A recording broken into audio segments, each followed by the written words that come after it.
Says right here, you're live.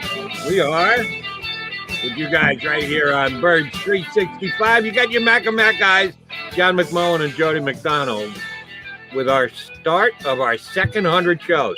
You think we'll make it a 200, McMullen? Yes, I think we're going to make it to 200. I know you're going to make it to 200. I don't know if I'm going to make it. Yeah, I don't know. I got more faith in you have in me, but that's okay. Yes, we had our 100th show yesterday, so this would be Birds 365 101. Sounds like a class. Yeah. McDonald and McMullen, your professors at hand for the next 2 hours here on the JAKIB Media YouTube channel. And it is a game day show, Johnny Mac. Come on, let's get pumped. Let's get psyched. Well, Eagles, there is something today. There is something to be excited about, and that is it's the end of preseason. So we don't have to talk anymore about these useless preseason games. Now, from my perspective, the only problem is obviously this year it's in MetLife Stadium instead of Lincoln Financial Field. So instead of suck it up. You had the first two games at home. You only got one road game you got to go on for the preseason, and you're whining? Yeah. Well, I wouldn't be whining if it meant anything. If it meant anything, I wouldn't be whining. But you got to trudge all the way up there to talk about a bunch of guys who are going to be cut. Some of them might be brought back to a lot of them are going to be brought back to the practice squad, so they're going to be around. But I always thought this was, and usually it's week 4. Now it's week 3, obviously, in the preseason. But I was, people talk about this industry and they talk about the safety issues and, how the age of rage, so to speak. And they're always, getting on their high horse and talking about this, talking about that. I think the worst part of this industry is the last week of the preseason when they trot out a bunch of guys who they know aren't going to make the team and they might get hurt. They treat them like crash test dummies, essentially, because they don't want to get the important players hurt. Nobody cares. Nobody cares. That's always bothered me. That's always. Right. You know what this is? It's pet peeve week for me. Well, and you know what? That's a legit pet peeve.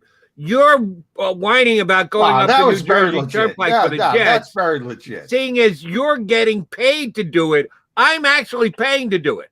The plan is, as of right now, for me to go to tonight's Jets-Eagles game. You're still going? Oh, if my – now talk about whining. Here comes the Jody McDonald whine.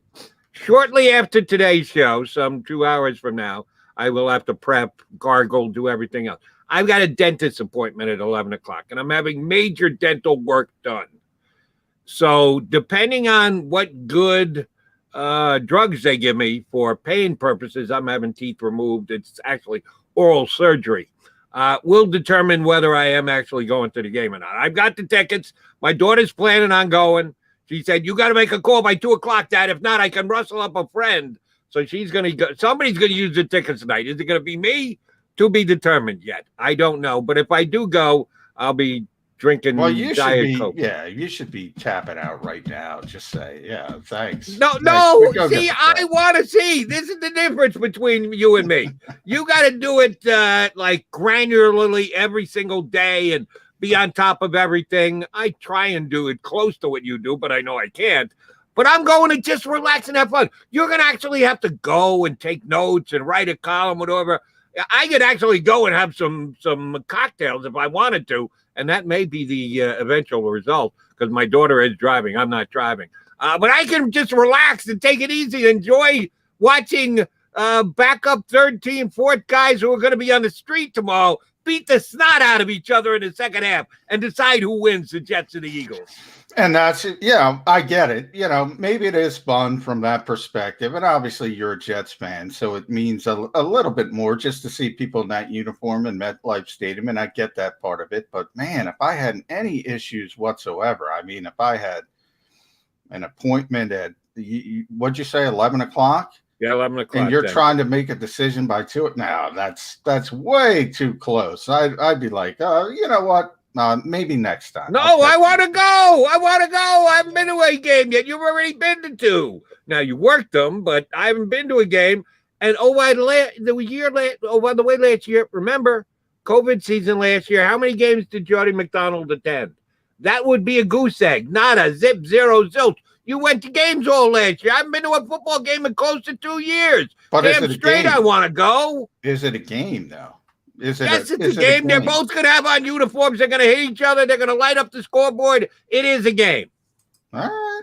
I'm not going to. I don't want to take your joy away from you, but I can't gather any joy for myself to see this game. Now, I wouldn't. Let me ask you this: if it were a Lincoln Financial Field year instead of a MetLife Stadium year, wouldn't you prefer the half-hour ride than the hour and a half ride? Sure, but it's not. So I have to adjust. If it was a Lincoln Financial Field game, I wouldn't have tickets because I don't have Eagle tickets. I have Jet tickets. You could get tickets. Trust me. Yeah, you could go on StubHub and get in for. I could. I was going to say I could probably get in for less than I'm paying for my Jet tickets because that's part of a package at the beginning of the year. Yeah. No question about it. I could definitely go, and a half an hour ride would be better than an hour and a half ride. But again, don't tell my daughter. She's driving. Most of you already knows, but I'm not even driving, Johnny Mac. I have very little problems with the New Jersey Turnpike as a passenger. When you actually have to drive, it's a little bit more unnerving. See, I have to be in control. I don't like being a passenger. I don't like having no control over that situation. I prefer to drive myself too, but knowing it's the Jersey Turnpike, knowing that I'm going to be a little wonky because I'm going to be on some powerful drugs, yeah, I'm good with it. And I'm good with the Jets and the Eagles tonight. I want to watch this game. I'm ready for it. I'm ready to see Jalen. Oh, shoot, Jalen Hurts isn't going to play. You don't think Jalen Hurts is going to play tonight? Not one snap. He's not going to get out. I don't think he's going to play one snap. I really don't. I don't agree with it. And look, maybe they changed their thinking because they didn't get the snaps in that they planned to get in the second game against New England. So maybe that changes their thinking. But the way Nick Sirianni was talking, joint practices are so important, blah, blah, blah. We consider them games. It sounds like he doesn't want them to play. He's not going to have them play. So I hope I'm pleasantly surprised. I hope we get to see him for a series or two because I think, A, he needs it, number one. Number two, I think it would be exciting for the fans to see the actual starting quarterback. Joe Flacco, for some reason, people dislike him so. And Nick Mullins, we've seen, your boy Nick Mullins. You've been right on him from the get-go. I think part of it, where we differ, I think part of it has to do with the surgery. I just don't think he's there 100%. But I mean, if you think about how ugly it's been in the first 2 weeks, it's going to be pretty ugly. You think about the Jets' backup quarterbacks. I mean, Josh Johnson, who's been on, I think, 75 teams now through 67 different leagues, and James Morgan. There's going to be some ugly football out there. Yeah, and oh, by the way, the Jets will put Zach Wilson at risk. I'm predicting right now he's going to play some. I don't think it's going to be a lot. Plays, because that would excite me because I think he's got tremendous potential. Now, I don't know if I'd roll him out there behind that offensive line, but they got to do it anyway at some point. Obviously, Becton's not going to play because he got the concussion. I don't know where they are with Vera Tucker. I assume he's not playing. So, but then again, it's Fletcher Cox is not going to be out there. Javon Hargrave's not going to be out there. Josh Sweat's not going to be out there. Brandon Graham's not going to be out there. So maybe it's fine. Right. Let me ask you a question. And I honestly don't know the answer. That's why I'm asking the question. And I hope it would be the same for both teams. I'm thinking that the Jets may put their quarterback out there for their fans. The Jets played their first 2 season games on the road. Eagles played their first 2 season games at home. Jets played their first 2 season games on the road. This is the first chance for quote-unquote Jet fans to see Zach Wilson live in their stadium slinging the ball around for the New York Jets. Now, again, the stadium will, if it's lucky, it'll be a third filled. I've been to too many of these Jets preseason games. They just don't come. Nobody comes. They eat the tickets, you move on, you get ready for the first regular season game. So 35% capacity, somewhere thereabouts, and they better be there for the first snap because, Wilson's going to play 2 series max, and he's going to get the hell out of there. The Eagles don't have to worry about that because they've already played 2 preseason games. Do you think where the game is played in any way, shape, or form affected the decision as to who was going to be the starting quarterback for the game? From the Jets' perspective, I see what you're saying. Maybe they'll throw Zach Wilson out there for a couple series. From the Eagles' perspective, no. I mean, they weren't going to. I don't think they were going to play him. That was the plan anyway. No matter where the game was. So, I think the only thing that shifts the Eagles' thinking is the illness last week, and if that affected them, and they adjust to that because they plan to get Jalen Hurts 2 series against the Patriots. They weren't able to do that. So that's the only sliver of hope, if you want to call it hope, for him playing is they adjust their plan because their plan didn't come to fruition last week. All right.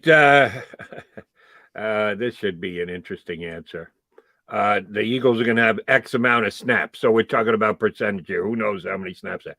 Oh, by the way, the Eagles have had really few snaps in 2 games. It was specifically the Patriot game. They took so few. It was ridiculous. And they really didn't have all that many against Pittsburgh either because the 1 touchdown they scored on 1 play. Boom, pass out to the flat, off to the races, give the ball back to Pittsburgh. So I would go out on a limb and say the Eagles have had less offensive snaps than any team in football in the preseason. I don't know that. I didn't look it up, but I feel pretty confident. Good guess. I haven't paid attention. You also have to factor in they didn't convert a 3rd down for 88 minutes. You have to factor that in. So they weren't extending the drives they did have. No. So I would be shocked if anybody's got fewer offensive plays. I would suggest the possibly 0-17 Houston Texans have taken more offensive snaps this preseason than the Eagles. So a lot of guys haven't gotten work because the offense hasn't been out there on the field. How much work does Andre Dillard get tonight?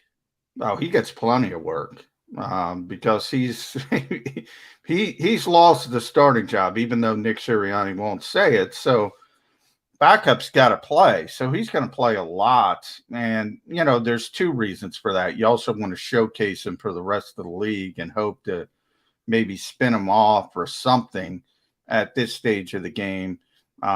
So you're trying to serve 2 masters there, trying to get somebody interested in Andre Dillard and say, oh, he's, he looks pretty athletic and all that kind of stuff. We need an offensive tackle. Maybe it works. Usually it works. You've already seen the number of preseason trades. Greg Little, I think, was drafted the same year. Miami picked him up. They're a desperate offensive line team. Miami's always looking for offensive linemen. There's so many teams that need offensive linemen. I could see Matt Pryor being showcased as well to try to get him something for him because I don't think the Eagles want to just release him. But the Eagles are really deep on the offensive line. And you know what complicates this? And I wrote about this on Sports Illustrated this morning, Joey. Landon Dickerson, because you have to factor in, okay, when is Landon Dickerson going to be ready? When is he going to be ready? You don't want to put him on that NFI list to start the season if he's going to be ready before week 7. All I know is the Eagles said it's not going to be a redshirt year for Landon Dickerson. They said he's going to be back at some point. He got injured in December. ACL is usually 9-month injury. It was later in December. So you do the math, that's late September, 9 months. That's way before the 7th game. So you would think you would want to carry him on the original 53. Then you could put him on short-term injured reserve and get a roster spot back that way.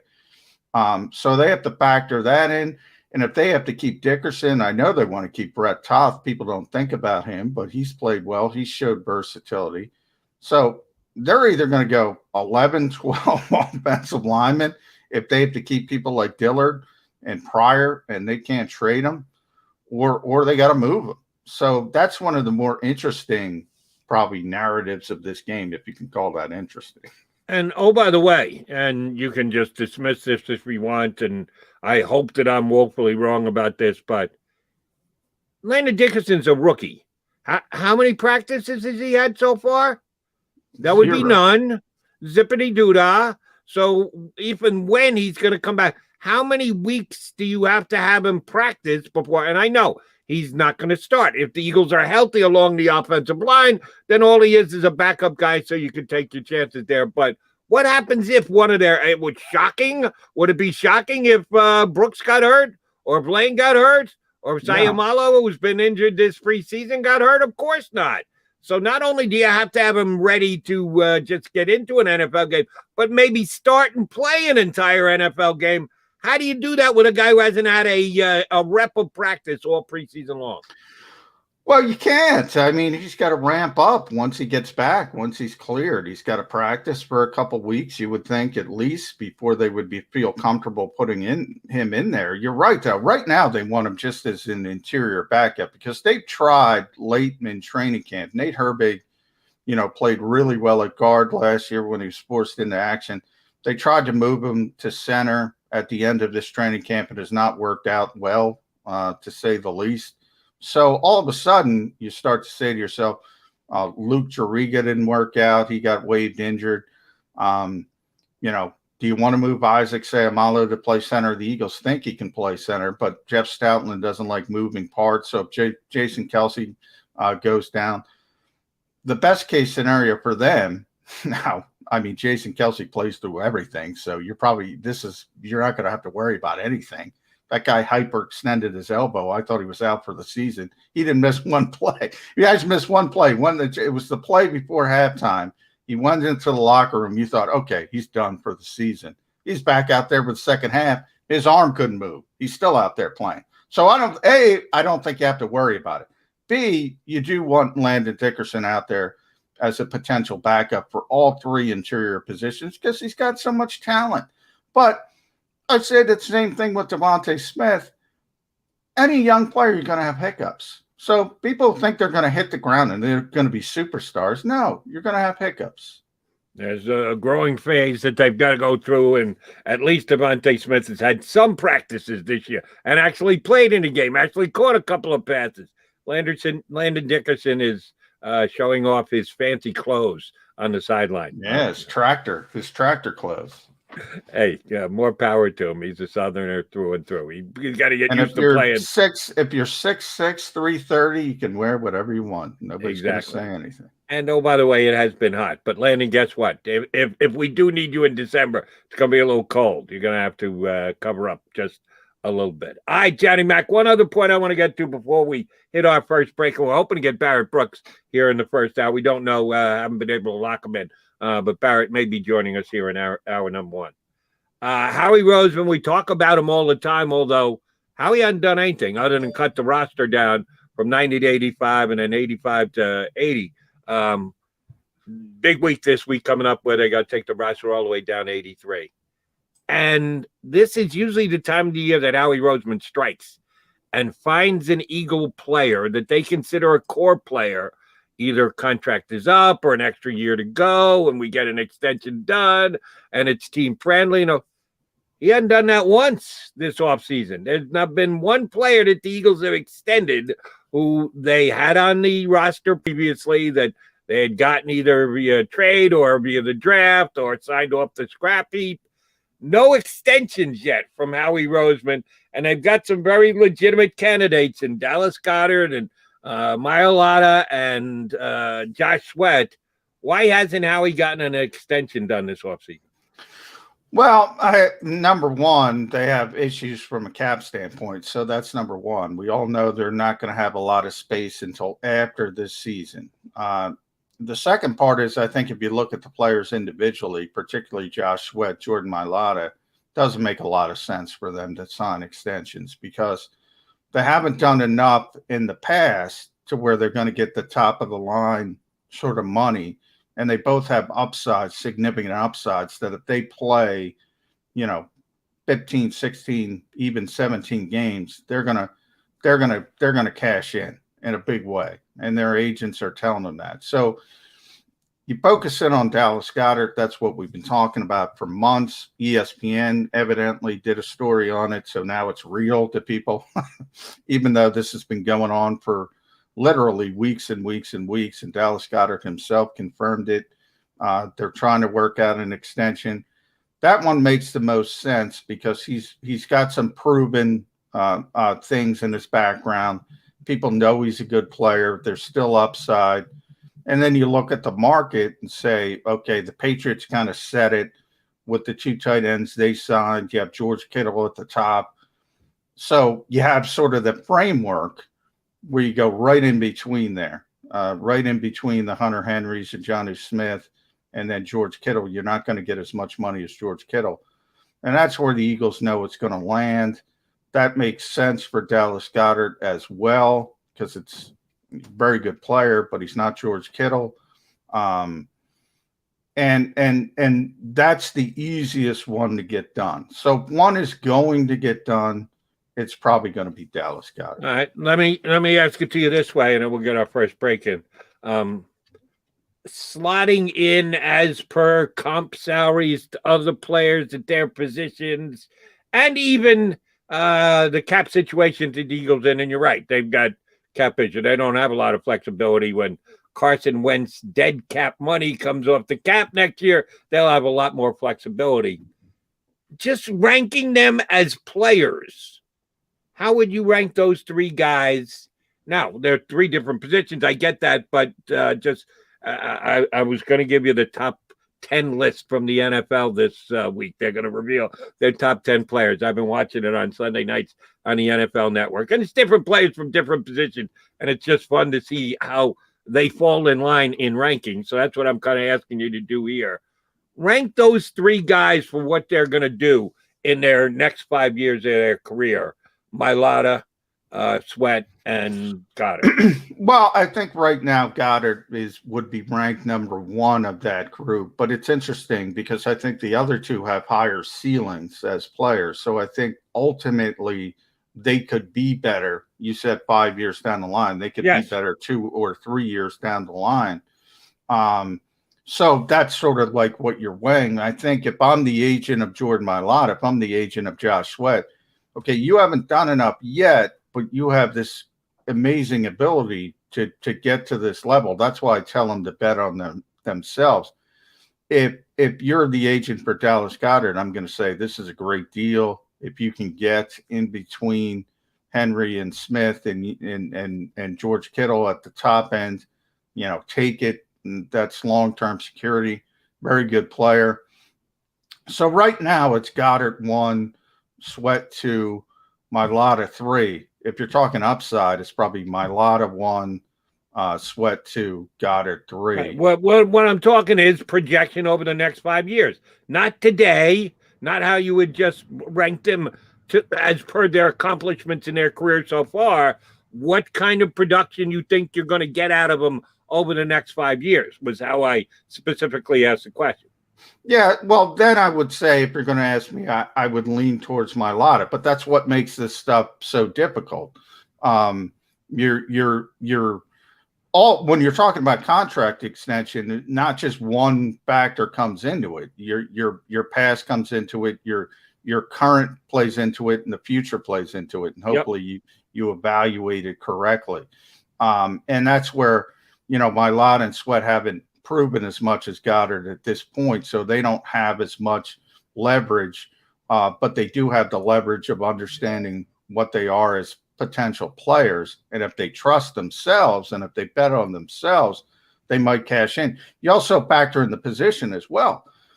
Left tackle, if you're a top-tier left tackle, I mean, you are cashing in. If you're a top-tier edge rusher, you are cashing in. And tight end, it's a little bit, that's one of those positions where it's a little bit of a depressed market, probably unfairly so, but that's just the way it is. The league doesn't value the position the same way. So that factors in well. And then Josh Sweat, you have to talk about the injury issue as well, because he's got the long-term knee problems, he said, from day one, even though he says it's not an issue now.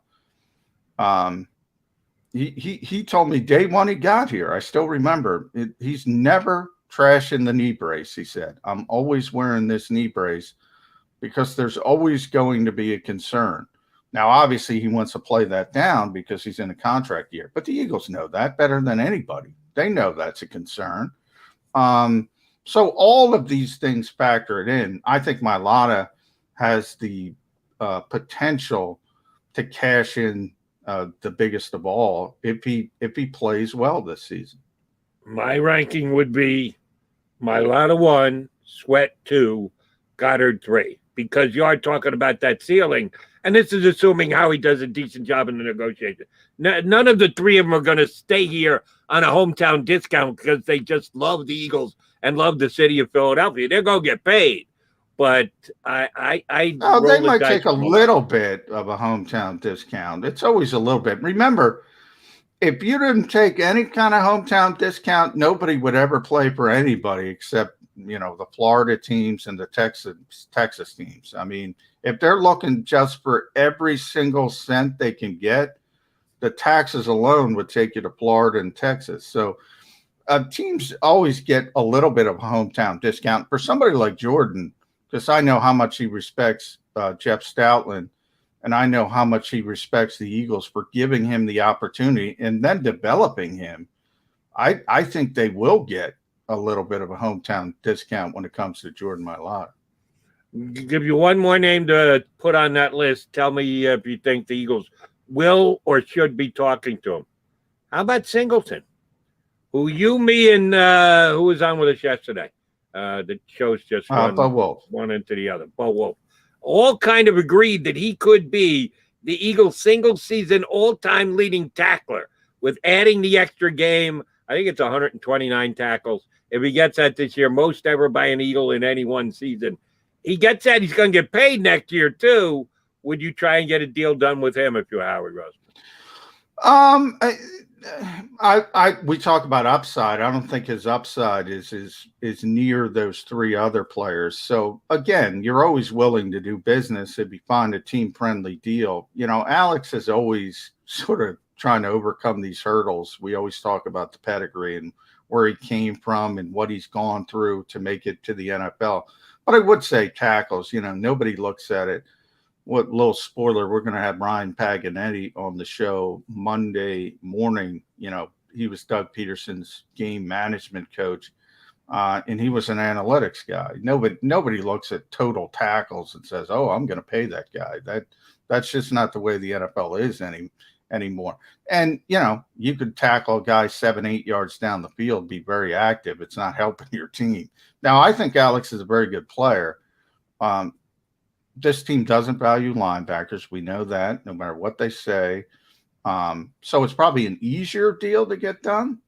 So, he's not going to be in their stratosphere, those three other players. But if it makes sense, yeah, the Eagles have about $18 million in cap room. And if they think Alex is going to be a long-term solution at linebacker. See, the problem is, do they think he's going to be a long-term solution at linebacker? I think they want to get better at linebacker. Problem is, they want to get better, but they never make the right decisions when it comes to bringing in players. They don't want to, spend a top 10 pick like Devin White and get somebody who's lights out. They don't want to do that because they don't value the position. But they don't make the right decisions when they look for those sort of diamonds in the rough. So they've had some issues. Drafted Davion Taylor and hope that he becomes Devin White. Yeah, that's poking and hoping. And when it doesn't happen, nobody should be surprised. All right, we are your Mac and Mac guys, Jody McDonald, John McMullen. Again, my apologies. If I'm not on the top of my game, it's because I haven't had any coffee this morning because I got to go to the dentist in 2 hours from now. So McMullen's going to have to prop me up a little over the course of the show. You guys can, if you want to hit us on the stream. We're hoping to hear from Barrett Brooks. We quasi-booked Barrett for the show. Barrett's sleeping, I think. He probably is sleeping as we speak. But if he wakes up, we may put him up here on the show. We definitely have Michael Kaye from NJ.com in hour number 2. Coming right back here on Birds 365. I get scared sometimes. Of a lot of things. Joining in. Decisions. The dark. the dark. But I once heard someone say, But as I always say, it's okay to be afraid as long as you face the fear. and keep moving forward. Wherever you are in life, count on the name trusted in insurance for over 80 years. Independence Blue Cross. The savoring taste of a good bag of beef jerky is so enjoyable at any time of the day, as long as you can find it. Here's what we suggest. Pure Bull Beef Jerky is our answer, and soon it will be yours. Locally produced in the Philadelphia region, this high-quality, healthy protein snack is easy to secure. Go to steersnacks.com, and you'll see hot garlic, tropical heat, Pure Bull dry rub, and our favorite, Huck and Fod. What's that? Huck and Fod. Go now to steersnacks.com. Welcome to the Wildwoods, the perfect place where you can safely do everything or nothing at all. Catch a wave, take a nap, go for a drive, grab a bite. It's your vacation, and we're doing everything we can to make it a safe one. The Wildwoods. Your vacation, your way. The International Brotherhood of Electrical Workers, Local Union 98, is a proud sponsor of The Labor Show with J. Doc and Krause every Saturday night from 6 to 8 p.m. IBEW Local 98's highly trained and superbly skilled electricians are the best in the business, setting the highest safety standards in the electrical industry. So when you're planning your next industrial, commercial, or residential project, choose an IBEW Local 98 union contractor. Learn more at ibew98.org.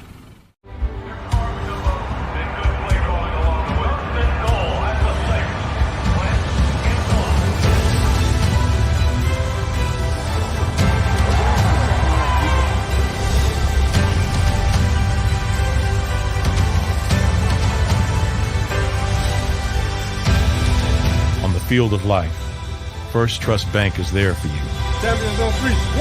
Because Philadelphia dreams deserve a Philadelphia bank.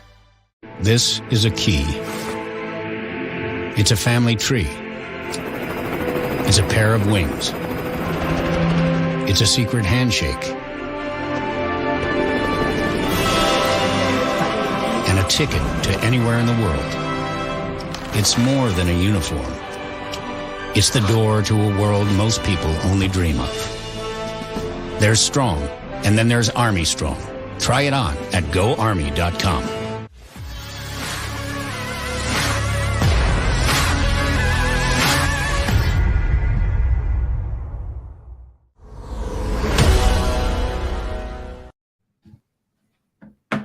Appreciate you tuning in here to Birds 365. He's John McMullen. I'm Jody McDonald. The plan as of right now is for both of us to be in MetLife Stadium tonight. John's actually going to be working. I'm just going to be sitting back and relaxing. To be determined is whether it's going to be with a Diet Coke or a cold beer, depending on how my visit to the dentist goes today. But I'm hoping to be at MetLife to watch the Eagles and the Jets tonight. And yes, even though I'm not going to officially be working, I'm not getting paid to go, I may actually take like a small notebook with me, because I'll be talking about both the Eagles and the Jets on CBS Sports Radio over the weekend, and then Eagles on Monday on WIP, and back here with Johnny Mack here. And yeah, I have interest in the Jets because I'm a fan. They're going to be battling for roster spots tonight, John, which I think you talked earlier about pet peeves. Here's a pet peeve for me. There's a whole bunch of guys who are going to be playing, and they know their spot in the National Football League is in part on the line. And they're going to be asked to showcase themselves so that the people who are judging them get a good look at them and get a good feel about them. However, the coaches are trying to keep from showcasing anything that they may do during a regular season game, specifically between these two teams, since they play each other in the regular season. Eagles and Jets don't usually play. They do play every preseason. Once every 4 years, this pops up because they play every year in preseason, but they play regular season once every 4 years. You want to keep everything under wraps. You don't want to put anything out there for the opposition to see, either on tape for one of your future opponents or the Jets themselves, who are a future opponent as well. Well, and how do you judge the players that you're going to decide to keep or not keep if you're asking them to do something you're not going to ask them to do during the regular season?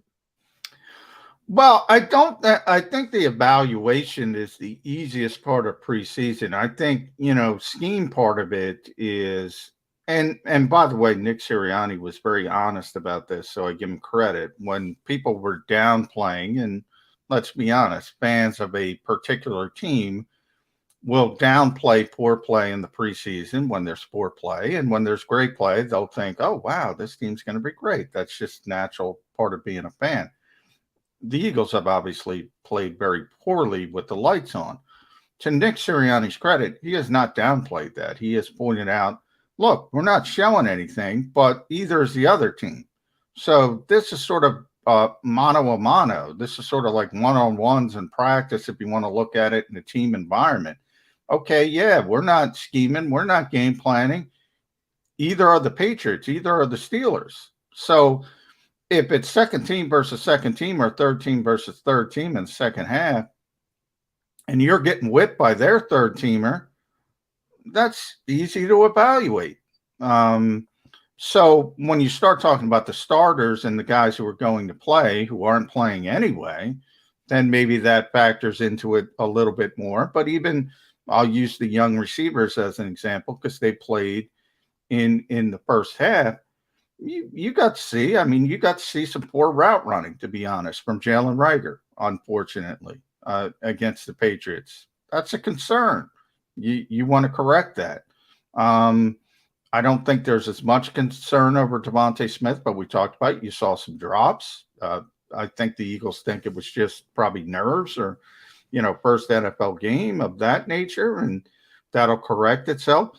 But you can learn some things about the individual players and about the evaluation of the players, even when you're not game planning, even when you're not showing what you're going to do in the regular season. And it is going to fall to the coaches. This is one place where I think that the coaches actually do have their say. At the upper limits of the roster, we've still got 80 guys on the roster right now. I think that Howie Rose will take into advice a lot of the guys between 60 and 80. The coaching staff will be able to say, these guys just not getting it done, not fitting what we wanted, disappointment, blah, blah, blah. But from 60 down to 53, don't kid yourself. Howie Roseman is going to make every single one of these cuts. Howie Roseman is going to decide who's here and who's not here. And yes, much to my chagrin, I think your chagrin as well, but you accept it better than I do. Where they were drafted, what resource was put into them in acquiring them will have more to do with whether they're on this team or not than actually how they performed in whatever level you want to talk about, practice and or a preseason game this preseason, which I think is just flat out wrong. Well, I don't know if more is the right word, but yeah. I chose that word carefully. Yeah, more. There's a significant part of it, and especially when you go to the premium picks, the 1, 2, 3s. It's interesting as you get lower. I think it becomes 6th and 7th round picks, and the Eagles have quite a few of those this time around because it's the first time they've had a significant amount of picks. And guys like Teron Jackson, Jacoby Stevens, who's been hurt, Marlon Tua Pelotu. Marlon's. I don't see any way he's making this team. I think now he'll probably be brought back to the practice squad, so he'll still be around. But as you get lower in the draft, it's sort of like, if it's close, that's the tiebreaker. I'm going to keep the draft pick. If it's not close, they're not going to keep those types of guys. So, yeah, it's a sliding scale. It's always a sliding scale. And then as you get later into your first contract, J.J. Arcega-Whiteside would be the biggest example of that. It starts to be, okay, we've given you plenty of chances. Now it is time to move on. And we'll see. JJ will be one of the more interesting decisions because I think that'll set off. I'm not going to say it's going to set off a crisis amongst the fan base, but they're going to be disappointed if he's on this football team. And oh, by the way, I still think he's got a chance to be on this football team. And it's going to be interesting to see what the Eagles do with him. But yeah, I mean, it's part of the industry. And that, as I always say, I always say, Jody, it's not just the Eagles. So people think, oh, this is Howie Roseman. No. Every GM in the league thinks that way. Right. I certainly agree with that. Some a little more heavy-handed than others. I think you could compare Howie Roseman and the decisions that this team has made over the last 5, 6, 7 years with other general managers, and you would see how he leans on it a little bit more than most. There might be one or two that even more so protect their backsides by protecting their draft picks. Howie might not be the worst guy in the league, but I think he is pretty damn protective of his guys. Let me get a little bit more specific with you, and I know you've got your contest that you're going to be in to predict the Eagles' 53-man roster, so I'm not asking you to totally tip your hand here, but in part I'm going to ask you to tip your hand a little bit. You mentioned the fact that this past year the Eagles had multiple draft picks. They actually accrued draft picks. The year before they had less than the regularly scheduled 7. This year they had more, and they had 3 in the 6th round. I'm going to take the 6th and the 7th round here, and I'm going to ask you where and how these guys fit into the roster, the practice squad, or was nice knowing you for however many weeks they've been here since the draft. Their 7th rounder was Patrick Johnson. He's actually gotten more reps. Part of it, what you have to take into consideration is the position he's playing. And at that questionable Sam linebacker as to how it's even going to be used, is Kerry going to be part of that? Jannard Avery being hurt. Is Patrick Johnson going to be on the 53, the practice squad, or see you later bye as a 7th round pick? Yeah, he's going to be on the 53. And as you pointed out, part of it is circumstance and the fact that, the Eagles don't have a really defined Sam linebacker. Right now, Jannard Avery is first on the depth chart, and he's hurt. And he's been hurt twice already. And then you start to factor in, and we'll probably talk about this with Mike Kaye in hour 2 because he was the one who kind of brought it up. So I'll give him the credit for it. But you start talking about, okay, maybe Alex Singleton plays strong side linebacker. Maybe Eric Wilson does. And maybe that bumps TJ Edwards into the starting lineup as the middle linebacker or the will linebacker when you're in base defense. They could do that. You mentioned Kerrigan. They could move Kerrigan there.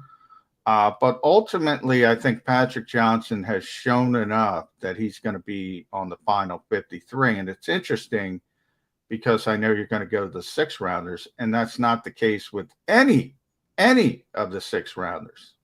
All right, so let's go there now then. You mentioned Marlon T, big defensive tackle. Certainly hasn't kept up with his fellow draftee, Mr. Williams, who looks like he's actually going to get some playing time, either inside or outside. Doesn't look like Marlon's got a chance to make the 53. Given to be on the practice squad, or that even isn't a given?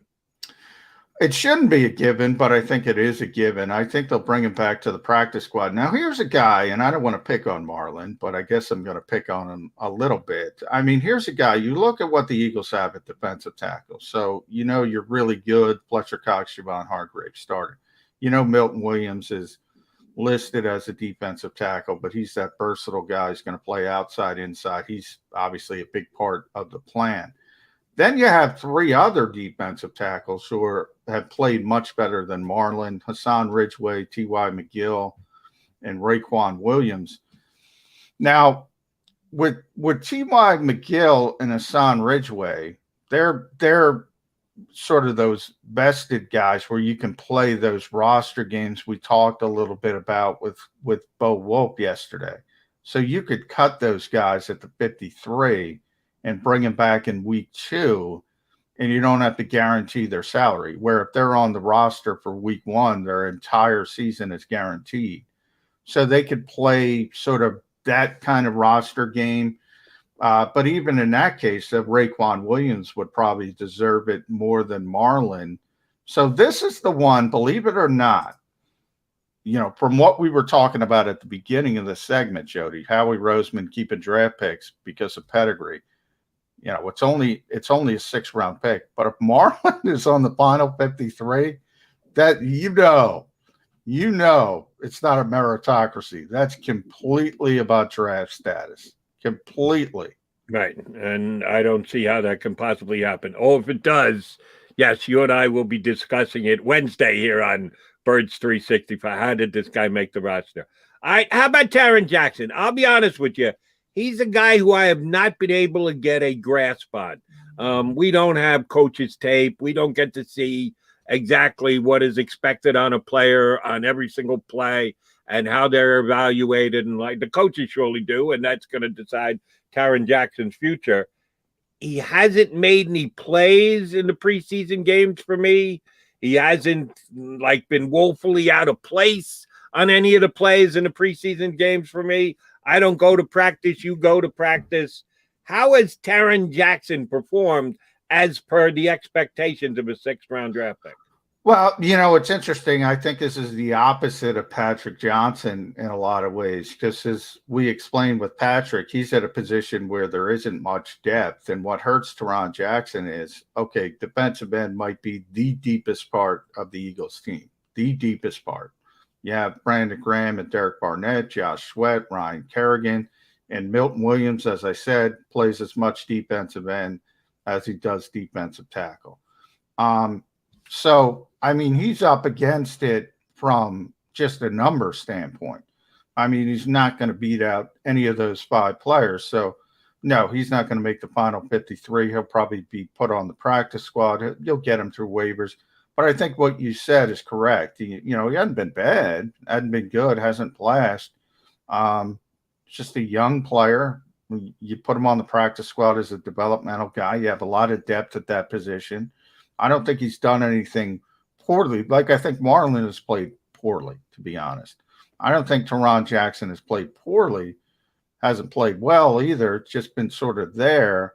But the depth, the numbers, it's just too much for him. And then the final 6th-round pick, I got to get your feel on. And again, I'm not that strong in my opinion on him just because the Eagles have moved him around so much here in the preseason. They took JAKIB Stevens last year in the 6th round. He's a safety in college. They're trying to make him into a hybrid linebacker, but he's also playing some safety. He has been hurt too, which has compromised the ability to get an evaluation on him. I like this kid as a draft pick. I liked him in college, so I don't want to see him get snapped up if the Eagles don't keep him on the 53 or if they don't get him back to the practice squad and he ends up on someone else's practice squad. I fear that JAKIB Stevens could be the kind of guy who leaves the Eagles and we regret it down the line. What's your read on JAKIB Stevens? Yeah, it's certainly the type of player they want at linebacker, and they're trying to develop that hybrid type of guy. As you mentioned, he played safety at LSU, so he's got a lot of speed, got a lot of coverage ability. Ultimately, I think they're going to default to that. You're right about, his injury being difficult to evaluate him. But I look at this position as a whole. Eric Wilson's going to be there. Singleton, TJ Edwards, Davion Taylor. They're going to make the football team. You're probably going to keep 5 linebackers. So the 5th is JAKIB Stevens, Sean Bradley, Rashad Smith. Well, you can cross out Rashad Smith. He's been terrible. We talk about the running attacks in the preseason. They've been running more often than not right over Rashad Smith. So it leaves you Sean Bradley or JAKIB Stevens. Temple kid, South Jersey kid, you root for Sean Bradley, but I'd rather have JAKIB Stevens. I think there's a much bigger upside, and I think the Eagles will default to that ultimately. And out of those 2, Bradley and Stevens, both would be definite practice squad people that the Eagles would, if they decided not to.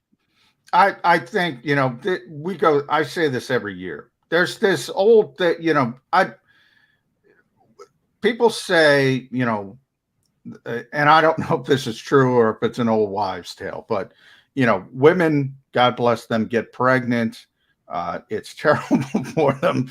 And there's a chemical in their brain that makes them forget how awful pregnancy was. And then they have more kids. I don't know if that's true or an old wives' tale. But I say this, I only say this. I know you're looking at me like, what the hell is McMullen saying? What the hell is McMullen talking about? Yeah, I only say this because every single year, fans say, oh, this guy's going to get picked up on waivers. This guy's going to get picked up on waivers. This guy's going to pick up on waivers. Nobody gets picked up on waivers because teams around the league, they're working with their own guys. They don't want to bring in somebody who hasn't been working with them all off season. So they always wring their hand. There's no way you can get JAKIB Stevens through waivers. Yeah, you can. He's going to get through waivers. My only point with the pregnancy is fans forget that every year. There's a chemical in their brain that they think 18 guys are getting picked up on waivers. Ain't happening. Here's where I'll agree and disagree with you. That's a great analogy, though, Jody. I rebounded. Give me credit. You had to go all the way around the block to get there, but when we did arrive in front of the house, I actually see the point you're trying to make. But I think it's slightly off, at least the way you stated it. You said nobody gets picked up on waivers. Oh, yeah, they do. There's a handful of guys that go around the league every single year. You're a stickler. Yes, there's a handful of guys. Yeah, there's a handful of guys. Now, if you listen to some of the fans, they think it's 147 guys that get picked up on waivers, which, of course, it's not. A lot of times you can get your guy back to you. More often than not, the most common occurrence is you cut a guy, you want him back on your practice squad, you get him back on your practice squad. But it's not a zero-sum game that, oh, if you cut him, you're guaranteed to get him back on a practice squad because some guys aren't claimed. It's not a given that if you cut him, oh, he's going to go to another team because no, he's not, because you're right. Other teams are dealing with their own guys that they got to make decisions on. It's a risk. It's a gamble. It's not as big a gamble as some people make it sound, but I also want to make sure people don't understand. It's not a given. You just put him through waivers and he's guaranteed to be on your practice squad. No, he's not. Other teams can pick him up. No, and there are, you're right. And you keep me, I'll give you credit. You keep me, I tend to, people don't understand when you're embellishing. Obviously, it's about 30 people per year that get picked up on waivers at the final cut down. People think it's much more than that. It never is. By the way, it's worse now with COVID because now you have bigger hurdles to bring people in from outside the building. So that makes it even more difficult. And there are certain guys, you look for certain players, like Jordan Mailata back in the day. Like Jordan Mailata didn't deserve to make the Eagles' final 53 for his first 2 seasons. He'd be the first guy to admit that to you. Didn't deserve it from a meritocracy standpoint, but they knew, the Eagles knew his size, his strength, somebody might take a flyer on him. Maybe they wouldn't know, but they didn't want to risk it. Same thing with Tyree Jackson. They have a difficult decision with him this year because he's injured. If they put him on waivers, somebody might take a flyer on that guy because of his size, his strength, his athleticism. Not a definite, but somebody might take a flyer on him. So there are players like that who you give you cause. The majority of the 6th and 7th round picks that don't have that special traits that those 2 players have, or special traits, you generally don't have to worry about. But, there's always the exception. And if somebody loved a player in the draft and they say, oh, we got a chance to get JAKIB Stevens, we were going to take him in the 5th round or whatever, we didn't get to do it, they might take a flyer. But I wouldn't spend a lot of time hand-wringing on that stuff. And that's where my analogy came in, because the fans do it every single year. We're going to lose this guy. We're going to lose that guy. We're going to lose this guy.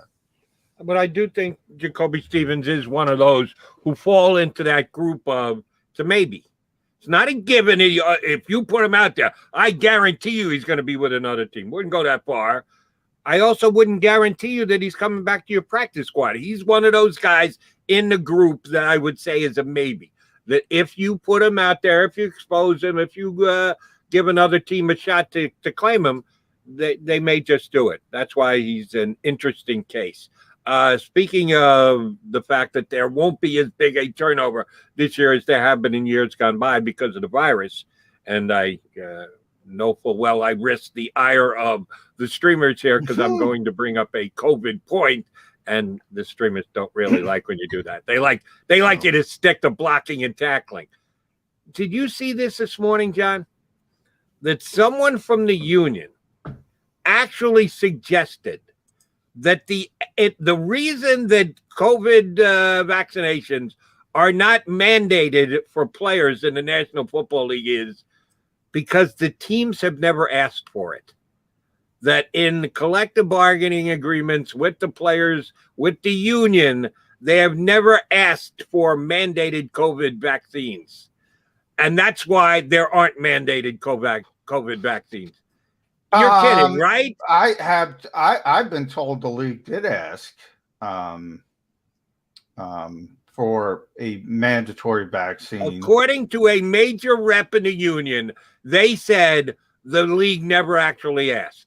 So that the reason that the players are not mandated, if there's a group of people who look at the players as somehow doing wrong by not getting vaccinated, they were never asked to.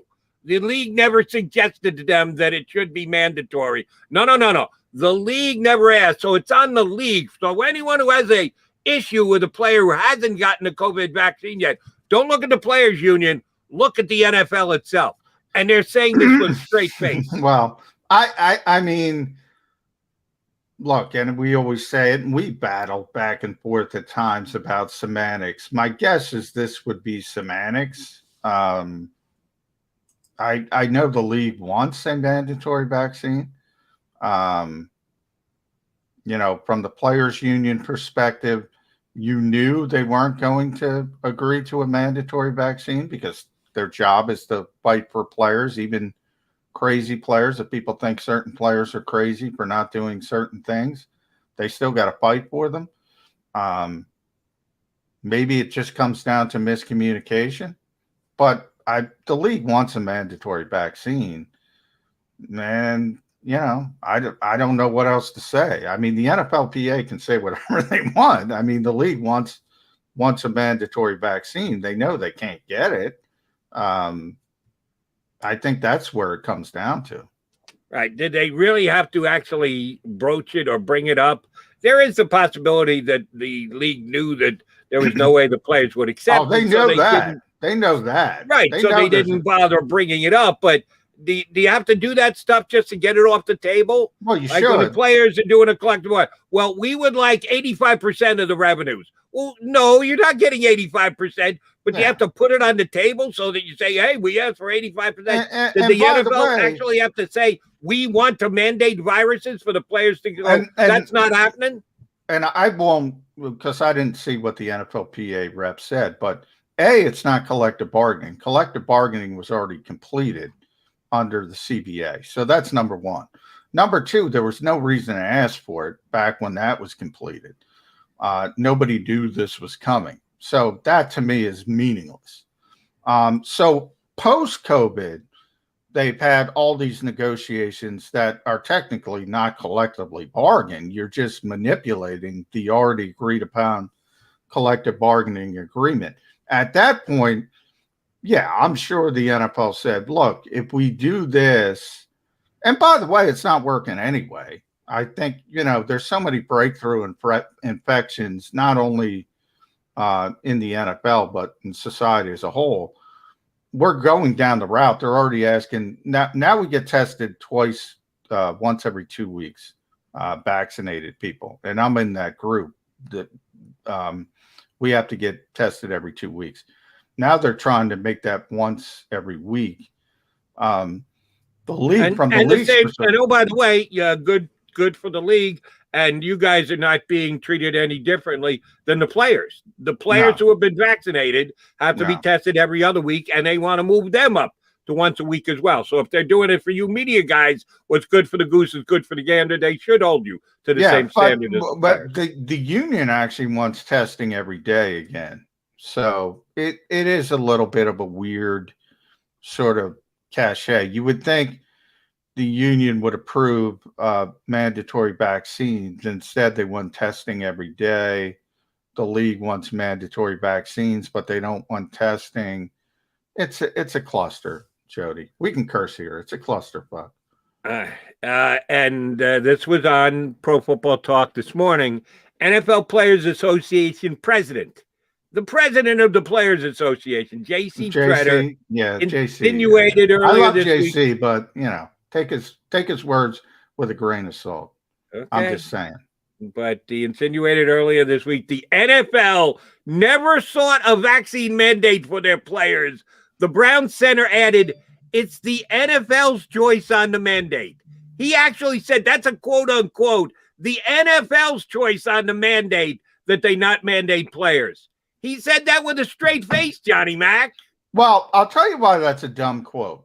Because even if it's true, and I got a lot of respect for JC Treader. I've talked to him a number of times. Really smart guy. But I'll tell you why that's a dumb quote.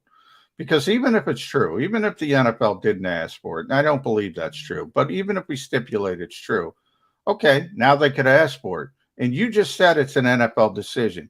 So if it's an NFL decision and they want to mandate it now, today, are you going to agree to it, JC Treader? No, you're not. So it's a dumb quote. He shouldn't have said it. It's just foolishness, if you ask me. Hi, he's John McMullen. I'm Jody McDonald. Apparently, we didn't get Barrett up. We were hoping to get Barrett Brooks on. We didn't confirm his appearance yesterday. He said he'd come on Wednesday for Friday. Yeah, Barrett's sleeping in. Hope you're getting some good Z's, Barrett. He's got to get up sooner or later to be on the middle, well, it's a late night, man. It's a late night. People don't appreciate what I do for them, Jody. I'm gonna be up till 4 in the stinking morning, but I'm doing Birds 365 at 8 in the morning. You're up, crack of dawn. You're ready to rock. Oh, by the way, you don't think you're going to get home and hit the pillow till like 4? Yeah. I'm guessing 4-ish. 7:30, 8:30, 9:30 I'll be in bed by 11:30 tonight. Easy. I am not staying for all 4 games. We will beat the traffic out of MetLife Stadium. It's not the traffic. I won't. The traffic will all be gone by the time I get out of the stadium. You're staying past the traffic. Oh, I'm going before the traffic even begins, which number one won't be that bad because it's only going to be 1/3 full. But I'll be leaving well before. I'll be listening to the game in my car on the radio. I'm not staying for all 4 quarters. I can guarantee you that one. You don't want to see James Morgan? Come on. You want to see James Morgan? I had James Morgan on my show before he ever got drafted on CBS. We just happened to, buddy had a contact of him and said, this kid's going to get drafted. Don't be surprised. People aren't talking about him. He's going to get picked. Okay, if you say he's going to get picked and you think he's a good interview, I'll have him on. Didn't know it was going to be the Jets who drafted him, but I had him on before that. So I kind of like the kid. I root for the kid. Between you and me, he's not an NFL quarterback. I've seen the kid play. He's John McMullen. I'm Jody McDonald. We're the Mac and Mac guys coming back in just a couple here on Birds 365. I get scared sometimes. Of a lot of things. Joining in. Decisions. The dark. The dark. But I once heard someone say, but as I always say, it's okay to be afraid. As long as you face the fear. And keep moving forward. Wherever you are in life, count on the name trusted in insurance for over 80 years. Independence Blue Cross. The savoring taste of a good bag of beef jerky is so enjoyable at any time of the day, as long as you can find it. Here's what we suggest. Pure Bull Beef Jerky is our answer, and soon it will be yours. Locally produced in the Philadelphia region, this high-quality, healthy protein snack is easy to secure. Go to steersnacks.com, and you'll see hot garlic, tropical heat, Pure Bull dry rub, and our favorite, Huck and Fod. What's that? Huck and Fod. Go now to steersnacks.com. Welcome to the Wildwoods, the perfect place where you can safely do everything or nothing at all. Catch a wave, take a nap, go for a drive, grab a bite. It's your vacation, and we're doing everything we can to make it a safe one. The Wildwoods. Your vacation, your way. The International Brotherhood of Electrical Workers, Local Union 98, is a proud sponsor of The Labor Show with J. and Krause every Saturday night from 6 till 8 p.m. IBEW Local 98's highly trained and superbly skilled electricians are the best in the business, setting the highest safety standards in the electrical industry. So when you're planning your next industrial, commercial, or residential project, choose an IBEW Local 98 union contractor. Learn more at ibew98.org.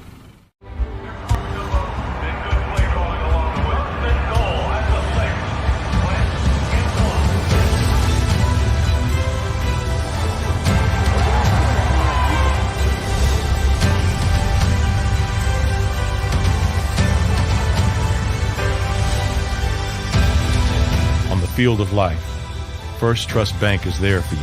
Champions on 3. 1, 2, 3. Because Philadelphia dreams deserve a Philadelphia bank. This is a key. It's a family tree. It's a pair of wings. It's a secret handshake. And a ticket to anywhere in the world. It's more than a uniform. It's the door to a world most people only dream of. There's Strong, and then there's Army Strong. Try it on at GoArmy.com.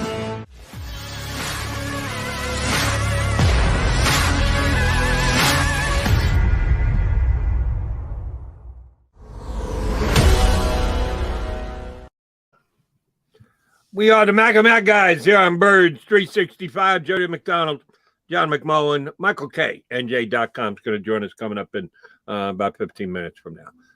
John, need you to get out your notes and or your Eagle Bible or wherever you keep this stuff. I should know it off the top of my head. I don't, so I'm going to tap into you. We talked earlier about decisions on the roster, getting down to 53, how much draft picks are favored over undrafted players, what round you were taken in gives you a leg up as compared to a later round pick. Eagles undrafted free agents this year. The difference is that some guys get a little bit more guaranteed money than others. That would determine how really interested you are in an undrafted free agent. It's kind of unfair to like 7th round draft pick because you're locked into a number and there's no negotiation and that's it. You come in, that's your draft spot. But an undrafted free agent can actually do a little bit better by being undrafted because he can play one team against another and can actually get a little bit more money guaranteed. How many guys left on the 80 were undrafted free agents this year that the Eagles may want to protect some guaranteed money that was given to them just to get them to sign as Philadelphia Eagles this year? All right, let's see. How many are left? Coyote Awasika. He is, to me, he's been the Eagles' best undrafted free agent. Jack Stoll is left. Let's see. I'm looking at Jaquan Bailey is left. Kerry Angeline was undrafted, but the Eagles brought him in late. I forget where he was first. He was the tight end they brought in. He was with Arizona, so he's not their undrafted free agent. Right. I believe the only 3 left, I'm double checking again. The only 3 left, they didn't have a big undrafted free agent class this year because their draft class was big. They had extra draft picks. Right. So it's Awasika, Stoll, and Jaquan Bailey are the guys left. And, you know, you mentioned the money. Well, you follow the money. You always follow the money in this league. Stoll and Awasika were the highest paid undrafted free agents. They both got over 100,000 guaranteed. So those were the guys. Those were the high profile guys, and those are the guys that are left. You remember Jamie Newman might have been the most high profile, but he's long gone. The Eagles didn't give him any guaranteed money. Right.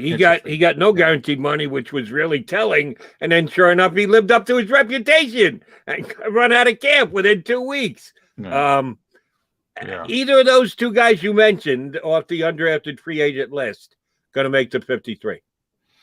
You know, it's interesting because we talk about the egos of general managers with the pedigree. Well, the second half of that ego, a lot of them like to keep at least one undrafted free agent to say, look at me, look at me.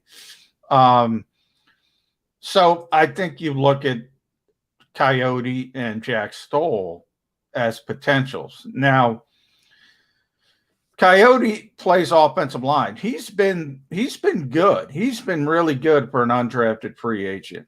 Again, we talk about the depth of the Eagles. Can they trade Andre Dillard? Can they trade Matt Pryor? All of a sudden, if they're able to trade both of those guys, then you might have a spot for him. If they can't, then I don't think, just from the numbers game, similar to what we were talking about with defensive end and a draft pick and Teron Jackson, I think the numbers game is going against Coyote. Now, Jack Stoll is more interesting because remember, Tyree Jackson's hurt, so you got to figure out what you're going to do with him. If you just put him on injured reserve, that helps out Jack Stoll from this perspective. We talked a little bit about Bo Wolf and what makes this difficult. Richard Rodgers is one of those guys. You might not want to guarantee his salary. If you do that, you can release Richard Rodgers with the wink-wink Kervon LeBlanc deal. Say, okay, Richard, stay in town. We're going to bring you back. We've seen Richard Rodgers on the open market. Has it generated a lot of interest? They could go down that route and keep Jack Stoll at least early in the season and on the original 53, and then sort of manipulate things and put him on the practice squad a little bit later. So, but those are the two guys I would center on. I think you have a good read on the whole. Richard Rodgers not going to be here the first week of the season, but then come back week number 2. I do think they're going to try and do that roster juggling thing that you just mentioned. But it goes back to Tyree Jackson.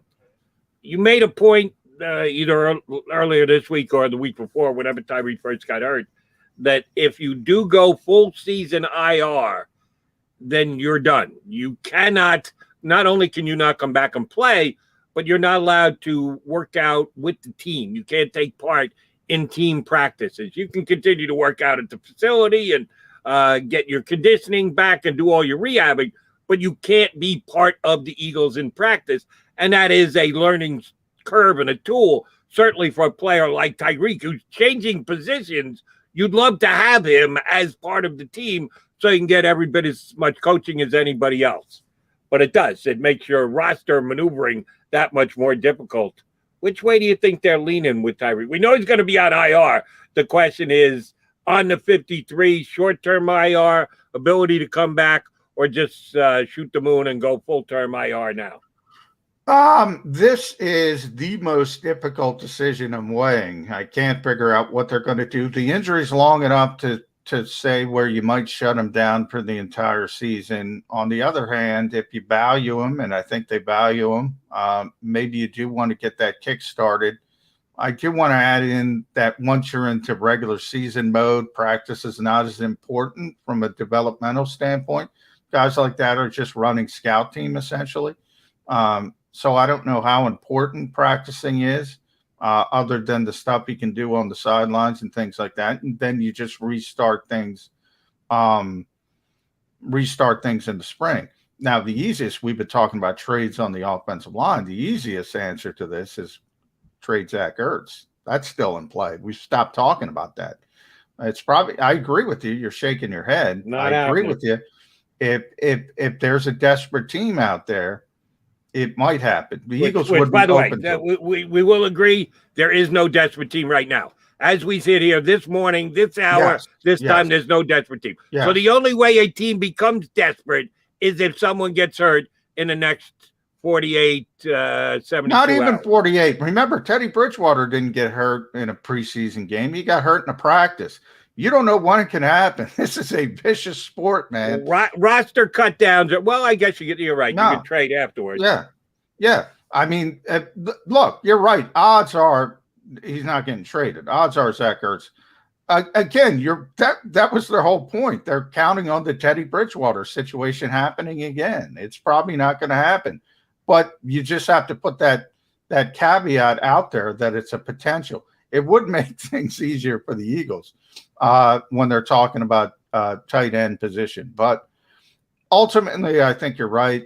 Zach is going to be here, and that makes that the most difficult decision.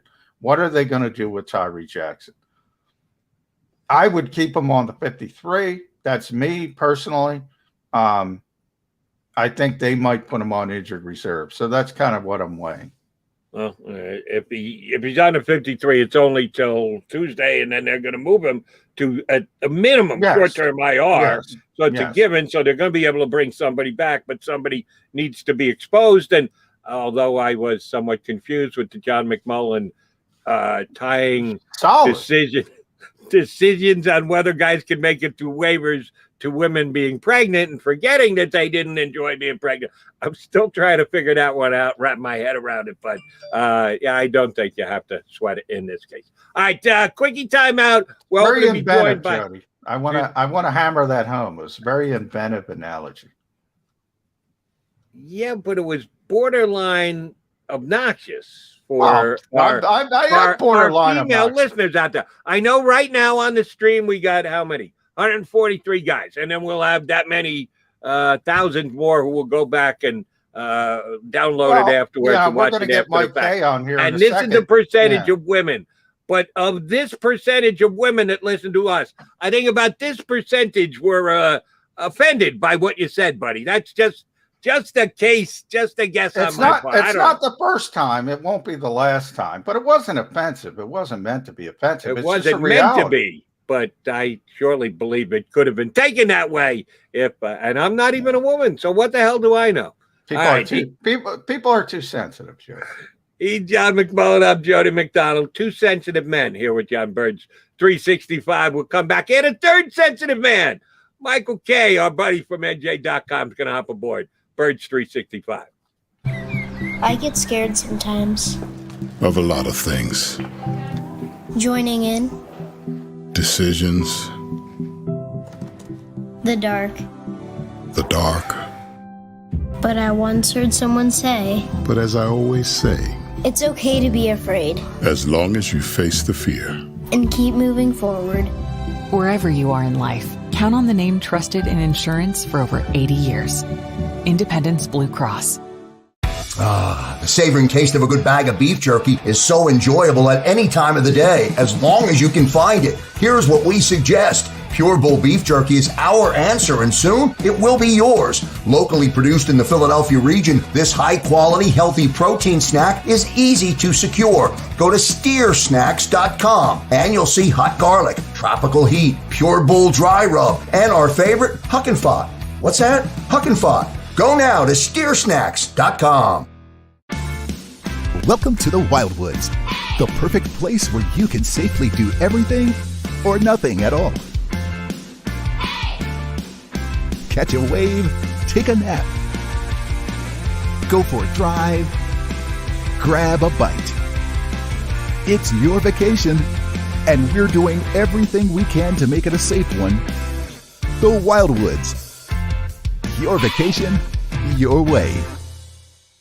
The International Brotherhood of Electrical Workers, Local Union 98, is a proud sponsor of The Labor Show with J. and Krause every Saturday night from 6 till 8 p.m. IBEW Local 98's highly trained and superbly skilled electricians are the best in the business, setting the highest safety standards in the electrical industry. So when you're planning your next industrial, commercial, or residential project, choose an IBEW Local 98 union contractor. Learn more at ibew98.org.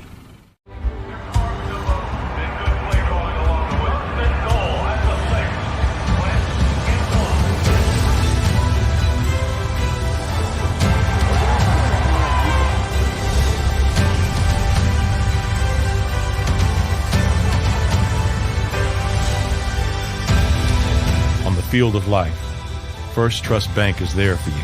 Champions on three. 1, 2, 3. Because Philadelphia dreams deserve a Philadelphia bank. This is a key. It's a family tree is a pair of wings. It's a secret handshake. And a ticket to anywhere in the world. It's more than a uniform. It's the door to a world most people only dream of. There's Strong, and then there's Army Strong. Try it on at GoArmy.com.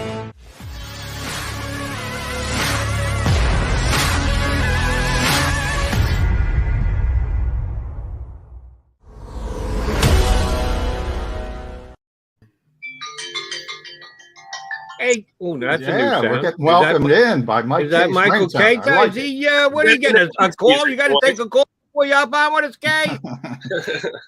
How you guys doing? Good, Mike. Good to see you. Well, all right, let's start out. We got a little off track with the ringtone. Well, what is the ringtone, by the way? Oh, no, that was just an alarm that told me okay. when the show I started. got you. I wanted to mention some music. That's my Stone Cold Steve Austin glass shatter. Yes.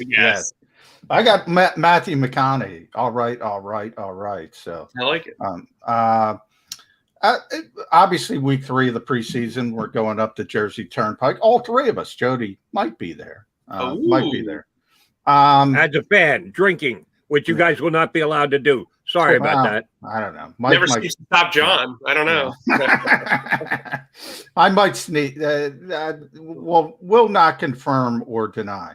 But when you think about the final preseason game, and it's a little bit different because it is week 3 instead of week 4 of the preseason, Mike. But I always think about sort of these weird, maybe a little bit off the beaten path kind of things.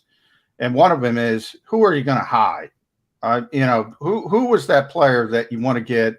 Might be on the back end of the 53, might be on the practice squad. Who do you think the Eagles don't want to showcase so they can keep them around? Coyote. There we go. I like it. That's been an obvious one. He's a guy who played tackle at Buffalo. He's played pretty well at guard. They've been using him a lot at right guard based on what I've seen. He strikes me as that Suo Peta, Nate Herbig, undrafted flavor of the year, who they really like and think they can develop long term. I think they'd like to sneak him onto the practice squad. I think if you're keeping Andre Dillard, you're keeping 10 offensive linemen because he really has no versatility behind the starting group. And so I think, they're okay at guard. They're going to keep Suo Peta and Nate Herbig. If Landon Dickerson's activated from PUP, then he'll be there and he'll take on one of those spots. But I think if you're going to keep Dillard, you also have to keep Jack Driscoll and Brett Toth. And I think Toth has really earned a job over the last month. So, yeah, I think Coyote, not ugly, is the guy that I would probably say. Look, it would have been Tyree Jackson, although that would have been impossible. I think Jack Stahl's another guy who's come on late who – you're going to have to keep Tyree Jackson on the 53 if you want to be able to bring him back at some point in the year. Do you keep 4 tight ends just to have those numbers at the time? I don't know if you're risking another position to the waiver wire when you have so many injuries on defense. And injuries are going to factor into this 53 cut. While the Eagles don't have any major injuries, they still have roster numbers to manage. And I think if you look at defense, you got Davian Taylor and Jannard Avery injured. You've got at safety, you've still got Roddy McLeod, even if you bring him back from PUP. He's probably not going to play right away. At corner, you've got Craig James, who I'm sure they really wanted to make this roster. So maybe you have to keep an extra corner because he's been dealing with a foot injury. There's a lot going on, and I think there are going to be 2 or 3 guys that we think did everything they could to earn the roster spot that might fall by the wayside. John just talked about hiding a guy. Well, the Eagles have been hiding all preseason, and their defensive coordinator has specifically said, deception is my bag. That's what I bank on. I'm not going to let you guys see anything because when we come out and we start playing games that matter, you're not even going to see us coming. So how does Jonathan Gannon handle this final game? Because he's been keeping things behind everybody's back throughout. He's not about to showcase anything. How do you make decisions on who is on the roster, who is your starter, who's your Sam linebacker with also out not showing anybody anything. Good luck with that, JG. Well, I think what we're seeing in joint practice is a little different than what you guys are seeing in the preseason, and not to get into full detail, but they're more of a hybrid defense than you're seeing in games. And frankly, I think I said this to John the other day, I think there's a window dressing on top of what we're seeing as well. Like, they're going through walkthroughs. There's stuff that they're doing behind the scenes that we're not privy to. And I think they're starting 3 linebackers. We can talk about the Sam linebacker being unique or whatever, but I think their starting 3 linebackers are going to be fairly predictable. I think they're going to be Alex Singleton, TJ Edwards, and Eric Wilson. I think you'll see TJ Edwards play Mike. I think you'll see Wilson play Will, and I think you'll see Singleton play Sam. And Singleton has experience in hybrid defenses. He's a good blitzer. He can cover. I have no issue with that. I think there's some window dressing there. I mean, think about it this way. Okay, here's how they're selling this. So they had Joe Osman, Jannard Avery, and Patrick Johnson, a 7th-round pick at Sam linebacker. That's essentially saying, hey, guys, how can we make guy number 51, 52, and 53 as starting linebacker? That doesn't make a lot of sense. So I think you have to follow into the context clues. I know a lot of people have been musing about Ryan Kerrigan playing linebacker. I mean, the guy hasn't practiced in 3 weeks, and I don't think that he is the coverage man you'd want there. I think he's going to be part of that defensive end rotation. You also, I brought up injuries. Derek Barnett's got a shoulder injury. There's rumors that he could be on the trade block. Like, there's a lot going on, and so I think – they're going to take what they took from joint practices, which they were dominant in, and move from there. And I think, the preseason, you're going to see a lot of vanilla I mean, John, talk your ear off because he's covered 65 separate preseasons. Nice. Pre-merger. But I think what they're believers in practice. Like, they're preachers of practice. They're not preachers of the preseason. And so I think they're bringing their Bible or their playbook into the regular season from what they have from practice, not the preseason. Yeah, Mike, you bring up a good point with all the machinations. You mentioned all the injuries. So they have to make decisions. You have to keep Rodney McLeod. I mean, he's going to be ready. Might not be ready week 1, but certainly not going to be out for 6 weeks. Tyree Jackson might be the most difficult decision because that's sort of a 2-month injury. It's not season ending, but you got to make, how much is the developmental process worth versus shutting them down? You mentioned some of the other guys. Then you talk about the best and veteran guys who maybe you don't want to guarantee. You don't want to keep them on the week 1 roster. So the Richard Rodgers of the world, T.Y. McGill, is Hassan Ridgeway vested? He might be in that category as well. How do you balance that? How many of these young guys, how many of these young injured guys do you just carry on the roster because you want to keep them? Tyree Jackson would be the most notable, but even lesser guys. You mentioned Craig James. He's back at practice. He's ready to play. He's a great special teams player. You need corners in this league. Is this the most difficult year when you're trying to figure out the 53? Well, I think it's interesting because unlike last year, you have a preseason now, so other teams are looking at what you have. I think they've learned from the Noah Togiai situation, even though he just got cut by Indianapolis with an injury waiver. Look, I think Tyree Jackson's a guy that you get excited about and you say, cool, it's worth cutting the 6th wide receiver, which I'm sure you and I will get into later on in the show because I'm very intrigued by this going into this game. That said, on defense, you look at it this way. You're not going to cut Davion Taylor, right? So you have to keep Sean Bradley because you need a stack linebacker to back up those 3 guys at Will and Mike. Like, you're not going to move TJ Edwards to Will. That's going to put you at a disadvantage. Then you also have Patrick Johnson, who I think has been the most impressive of the 3 guys that were initially listed as Sam. And, oh, by the way, Jannard Avery's injured. And frankly, I don't think he's that good anyway. At corner, Zach McPherson will back up the outside spots. but there's no true backup nickel. I think Josiah Scott's done enough to make this roster, but I think when you look at the versatility that Craig James has, you have to factor that in. He can play nickel, he can play outside, and he's a special teams ace. So that could cost Scott a job, especially if you keep 5 safeties. Now, you bring up vested veterans, and I know I'm talking a mile a minute here, but Andrew Adams, okay? He's been rolling with the first team defense the last week and has looked fantastic opposite Anthony Harris. I think Marcus Epps is going to make this team. I think they like him on special teams. They like what he can do. Kayvon Wallace is dealing with a groin injury. I like what I've seen from Elijah Riley, but do you really want to trust Marcus Epps opposite Anthony Harris when you can have a guy like Andrew Adams who's made plays, who's been around in the league? He's not making a ton of money. Who cares about his contract being fully guaranteed? If they cut him this week, he's going to be back in week 2 anyway. But, like, why risk that?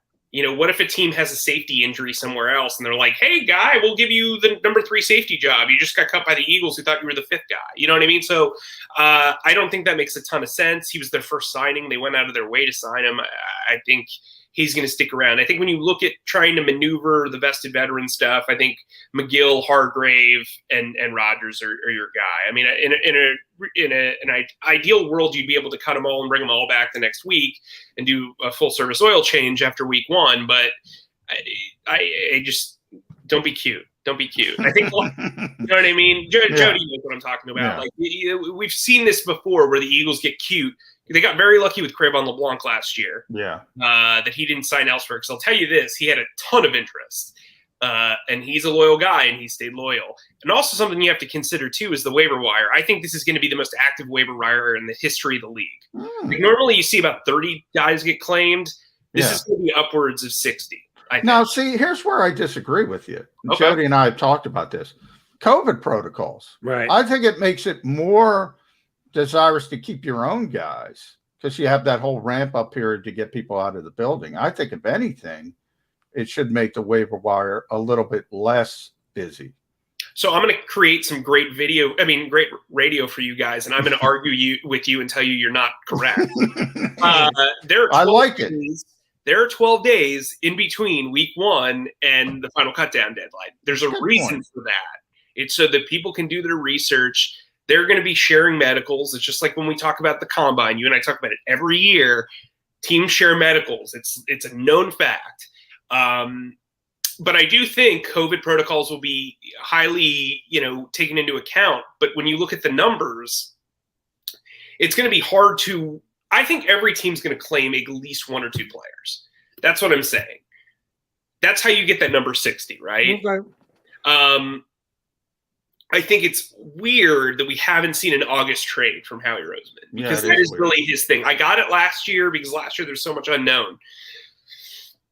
Look at Andre Dillard. Look at Derek Barnett. I'm a little, iffy on the Derek Barnett shoulder injury. I mean, he was out there and, Howie and Joe, they're out there.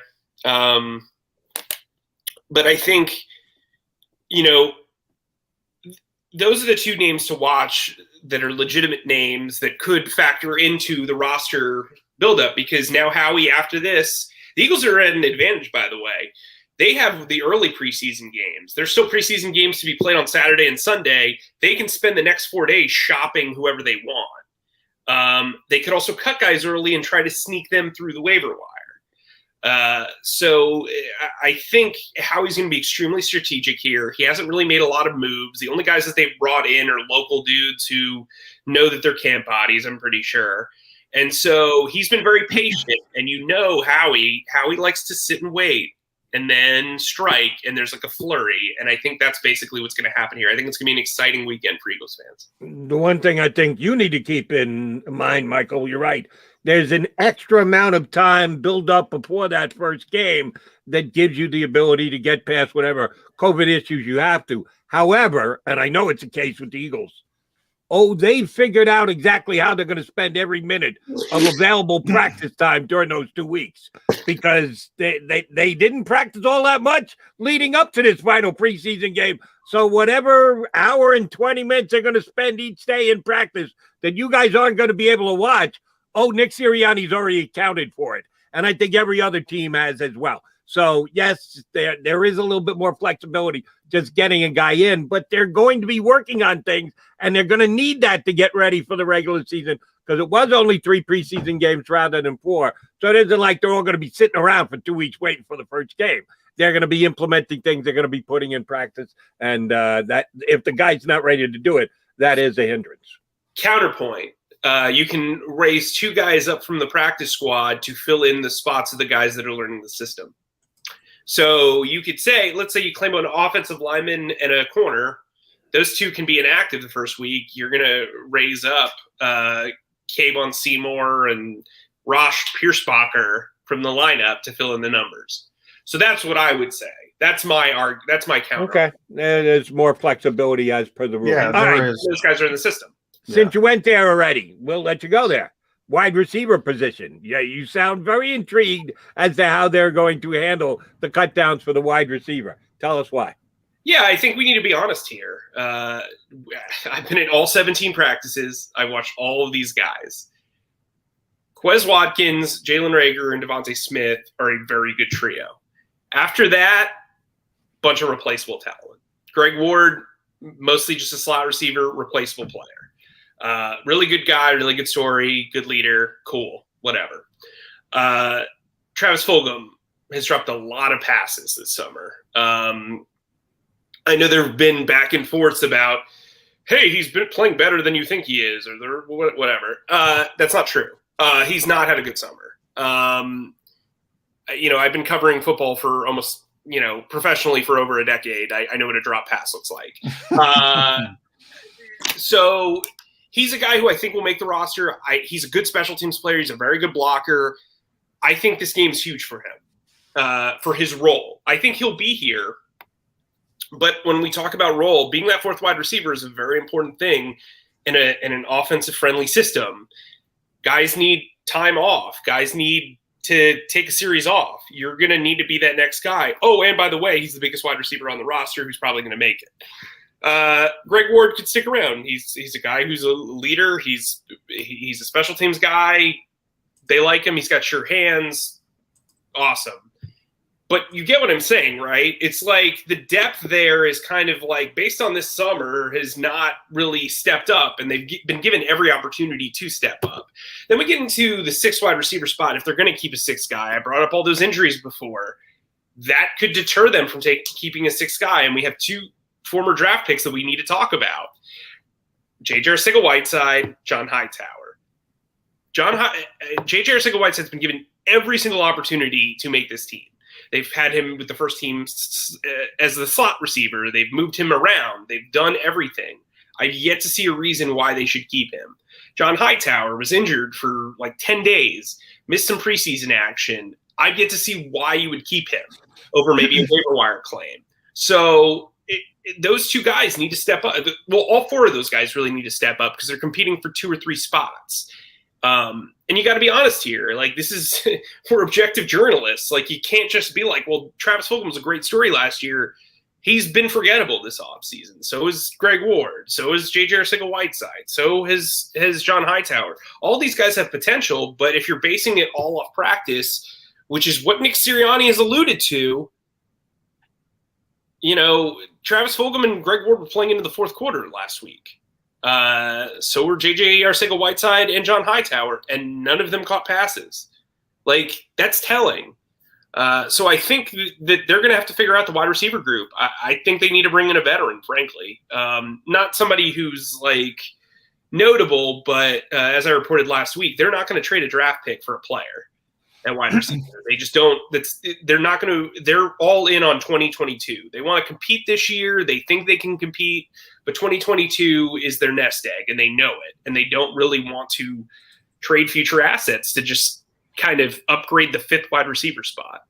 All right, let's talk about trades, though, Mike, because you brought up, I went through it yesterday. I think I came out with 15 August trades for Howie Roseman. Last year, as you mentioned, nothing. A lot of players on this roster. You mentioned a couple of the obvious ones, Andre Dillard, perhaps Derek Barnett, perhaps the New York Jets, who need a pass rusher with Carl Lawson going down. Jody knows that. lot of under the radar guys. Can you get something for JJ Arcega-Whiteside? Can you get something for a Matt Pryor in an offensive line deficient league? I got to be honest. This team's they have 14 offensive linemen left. You could argue they're all 14 of them are NFL level players. They can't keep 14. So Zach Ertz, we never talk about anymore. There's still the Teddy Bridgewater scenario out there. Is this team going to make a trade? Are they going to make multiple trades? Is this how we kind of fix the roster situation on the back end by shipping guys out of here? Well, let's pull an Ace Ventura and go. The Eagles are all in on 2022. They think they can compete this year, but they don't want to give away their nest egg. So yes, I do think that there is a possibility of a trade. But here's the thing that I will say. I think it's more likely that they're player-for-player trades than there are draft pick trades. As much as teams seem to be willing to give away late-round picks, the assets you were talking about, Derek Barnett, Andre Dillard, former first-round picks, it's very hard to sell a fan base on, hey, we just traded Andre Dillard for a seventh-round pick. Yeah. Because realistically, that's what you're looking at. Because Greg Little, who has played more games, who was drafted 15 or 16 spots later in the same draft, got a seventh-round pick for the Panthers. So realistically, that's what you're basing stuff on. Oh, by the way, Greg Little's a little bit more versatile than Andre Dillard, and hasn't had constant, rumors about mental stuff and versatility issues, etc. So I think you can sell Andre Dillard for a starting level wide receiver or a starting level slot receiver. Like if I told you that the Eagles traded Andre Dillard for Jamison Crowder, what would you say? I would say that's a heck of a trade, right, for the Eagles' perspective. Right, that's what I mean. Like if with Derek Barnett, to me, if you're not getting a third-round pick for him, you shouldn't trade him. That's kind of where I'm at. Because here's the thing: if he has as good of a year as I think he's going to, let's say he gets 8 sacks, you're going to get a third-round compensatory pick. And that's how Howie Roseman looks at stuff like this. So, but Matt Pryor is somebody who is really interesting to me. I think that's a player-for-player trade worth making. I'm actually kind of surprised it didn't happen last week. And so, yeah, I think that there is room to trade offensive linemen. I think another guy who kind of makes sense is T.Y. McGill. If you can get another player, or Hassan Ridgeway, if you can get another player to fill another spot, I think their depth at defensive end and defensive tackle is terrific. Their depth on the offensive line is terrific. I think wide receiver, if you can sell somebody on the potential of other guys, sure. I do think they're going to make at least 2 waiver claims. All right. This is an either-or question. Pretty simple. The Eagles' third-string quarterback will be Nick Mullins or anyone not named Nick Mullins? Anyone not named Nick Mullins. I think they're going to look into. I think they're going to look into a younger guy who they can develop into a long-term cheap backup. I think that's the goal. That was the goal with Jalen Hurts initially. He was a guy who had premium talent, they felt, but they felt like they could develop into a long-term backup. Ooh, that blew up in their face. And then, I want to say this before I get off the podcast. Jalen Hurts has earned this starting job, in my opinion. Well, how do you not when you get every first-team rep in practice? Right, but yeah, that's fair. But I also think he's played well. I think those practices with the Patriots kind of woke up a sleeping playmaker on the field. Like, I think he does better against, constant competition as opposed to, oh, wow, I'm throwing to air to Greg Ward for the 80 millionth time. You know what I mean? So there's that. But I would say there's going to be some young guys. Anthony Gordon, who's cut by the Chiefs, I think would make a lot of sense for this offense. I'm actually kind of surprised they didn't sign him. He was cut earlier this week. I'm kind of surprised they didn't sign him to take up reps. I guess, Nick Mullins is shopping himself to the league today. Like, this is a big game for him. He's been thrown into action with guys that have not played well and have led to interceptions. I mean, Jack Stahl, off his hands, interception. His 2 other interceptions Adrian Killen's got cut because he ran the wrong route, I'm pretty sure. And then the other one was just like a overthrow. But anyway, I think, I think it's somebody other than Nick Mullins. All right. Michael Kaye with us, NJ.com. Make sure you read Mike's work there. Also, a friend of the show, Chris Franklin, does a great job with Mike at NJ.com, as I said. I want to talk to you about the back end of the draft, Mike, because this is the first year in a while the Eagles have had these late round picks. Now, Patrick Johnson, we've talked a lot. He seems to have an easier path than maybe the 6th round picks to make this roster. Marlon Tuipulotu, I think, has been the most disappointing rookie. But then you have that Teron Jackson, Jacoby Stevens duo. Really difficult numbers game for Teron Jackson. Jacoby Stevens has been hurt. How do you get those two guys on the roster? Can you get those two guys on the roster? I don't see a world where it happens. I actually think Davian Taylor's injury affects Stevens in a way that he probably wouldn't have been affected otherwise. If Davian Taylor's healthy, I think you keep Stevens over Bradley, but you need somebody who can be a backup middle linebacker and a backup weak side linebacker. And Stevens, to me, is just an outside linebacker. I'm not putting him against guards. So, I think that's going to be difficult. The defensive end, I think it's a matter of if Derek Barnett's here, right? Because even then, you've got Brandon Graham, Milton Williams, Josh Sweat and Ryan Kerrigan in front of him. So really a defensive end there, it's an embarrassment of riches. And so from that perspective, it's going to be hard for Teron Jackson to make the team. He was a 6th round pick. I think he'll get through waivers. Yeah. Mr. T, Marlon T, was supposed to be a really good run defender. He's been thrown around in the preseason like relentlessly. He did have a really, really good practice on Wednesday. Had 2 tackles for loss, was just blowing up offensive linemen. But again, the Jets can't block anybody this week. So you've got to take that into account. I think you can get him through waivers.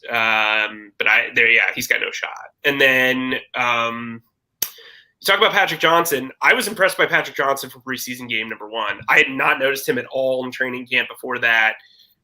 He seems to be a gamer. He's a guy who's converting from defensive end to linebacker. If they're going to really use a hybrid system, if you trust Alex Singleton to play Sam and be a starter and Patrick Johnson can learn, I think it makes a lot of sense. He's a good fit for that position. He seems to move very well in space. He seems to actually have a very good football IQ and feel for the game and where he needs to be.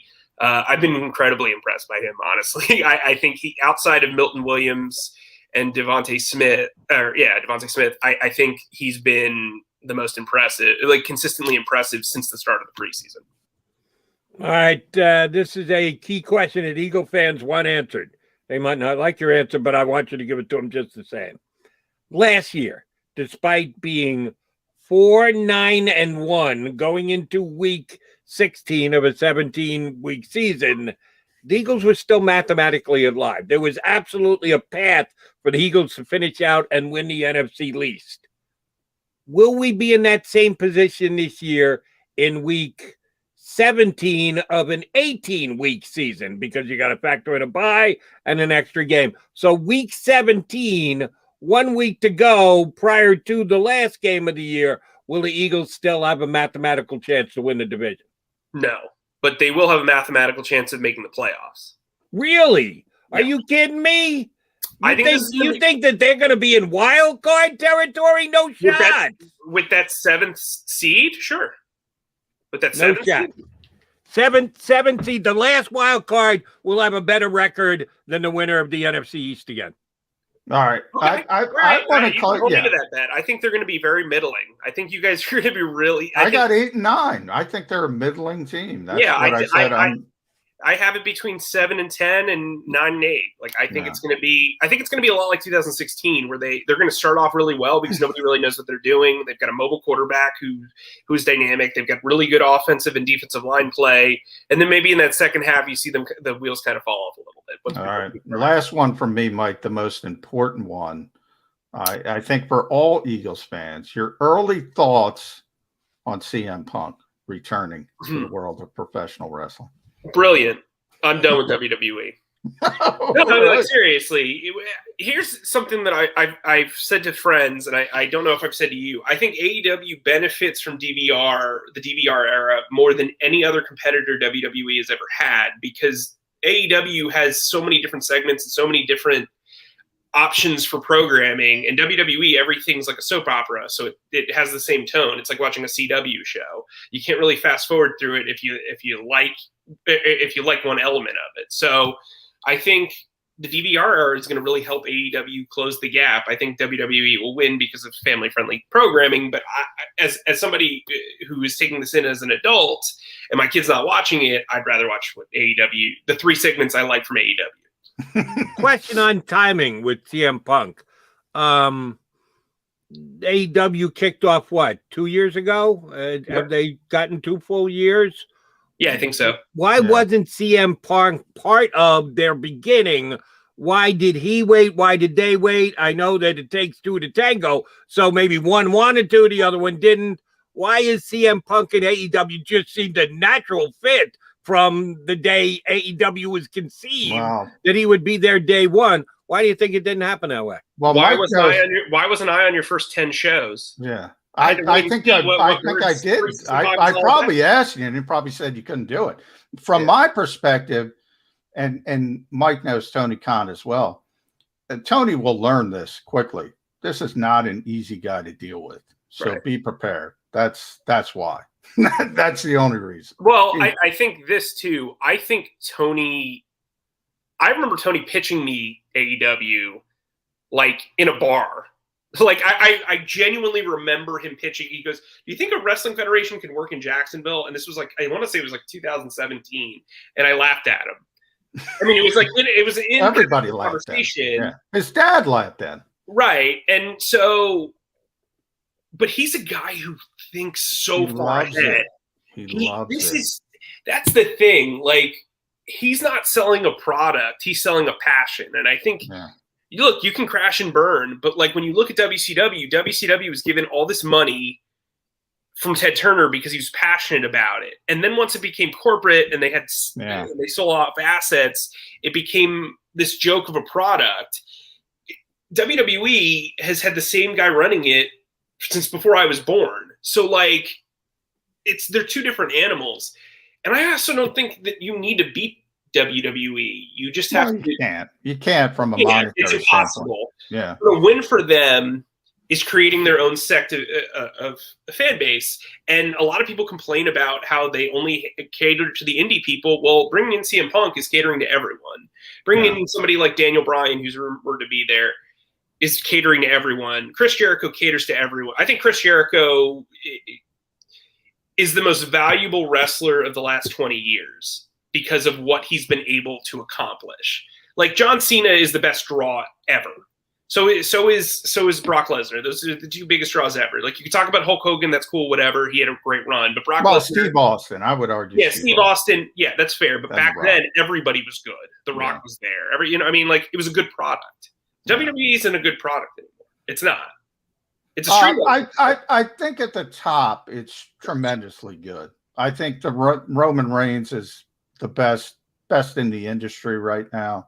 John Cena, but it's only the summer of Cena. He's on a different level. That's why he's in Hollywood. But John, we talk about this with NFL depth charts. You're only as good as your depth. You're right. You're right.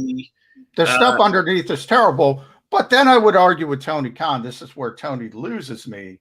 The Orange Cassidys of the world, the Darby Allins of the world. And those guys are very limited. Those guys are very limited. And by the way, Dan Lambert, for people who don't know Dan Lambert, he's the best promo guy in the business. He shouldn't be a better promo than your wrestlers, with the exception of Chris Jericho. But Dan Lambert's the best promo guy they got. And the guys who really click, the Cenas, the people at the very, very top, it's all about promos. Sure. You got to sell me. You got to tell me why this is important. I've seen a wrestling match before. Yes, you have. And we can tell by talking to you And that that's you're what- passionate about it. Maybe not Tony Khan passionate, but passionate just the same. You got two big wrestling fans with you here today. Now, Jacksonville fans would like Tony to be passionate about the football team. That's a No problem. comment. No comment. Yeah. Not going That's to a touch that problem. one. I'll talk That's about Tony with And wrestling. by the way, the soccer fans, the Cons also, what they own? Fulham? Yeah. Fulham? Yeah. Here's They're what I'll say. soccer fans. Yeah. Here's what I'll say while we're talking about Tony. I think Tony's passionate about everything. The dude never sleeps. But I think there is something to be said about putting everything you have into one product, Yeah. right? You got to pick. You got to pick one. Yeah, you've got He's to. going to pick wrestling, by the way. Which he should. Frankly, he's brilliant at it. Look, scouting and analytics are fun. Running a soccer team is probably really fun. But realistically, these are three global brands. You can't be everywhere. So, yeah. He'll leave the football team to his dad, just a guess. Hey, Michael, good stuff. Appreciate it. Thanks for coming on. John will see you up in the broadcast booth. I'm in section 234 if you want to wave. Have a good time at the game tonight. Have a great one, guys. Thanks for having me. Mike. Michael Kaye from NJ.com here with us on Birds 365. All right, we're running late. We're only going to have a couple of minutes left to put a bow on the show. Stay right there. I get scared sometimes. Of a lot of things. Joining in, Decisions, the dark. the dark. But I once heard someone say, But as I always say, it's okay to be afraid as long as you face the fear. and keep moving forward. Wherever you are in life, count on the name trusted in insurance for over 80 years. Independence Blue Cross. The savoring taste of a good bag of beef jerky is so enjoyable at any time of the day, as long as you can find it. Here's what we suggest. Pure Bull Beef Jerky is our answer, and soon it will be yours. Locally produced in the Philadelphia region, this high-quality, healthy protein snack is easy to secure. Go to steersnacks.com, and you'll see hot garlic, tropical heat, Pure Bull dry rub, and our favorite, Huck and Fod. What's that? Huck and Fod. Go now to steersnacks.com. Welcome to the Wildwoods, the perfect place where you can safely do everything or nothing at all. Catch a wave, take a nap, go for a drive, grab a bite. It's your vacation, and we're doing everything we can to make it a safe one. The Wildwoods. Your vacation, your way. The International Brotherhood of Electrical Workers, Local Union 98, is a proud sponsor of The Labor Show with J. Doc and Krause every Saturday night from 6 till 8 p.m. IBEW Local 98's highly trained and superbly skilled electricians are the best in the business, setting the highest safety standards in the electrical industry. So when you're planning your next industrial, commercial, or residential project, choose an IBEW Local 98 union contractor. Learn more at ibew98.org.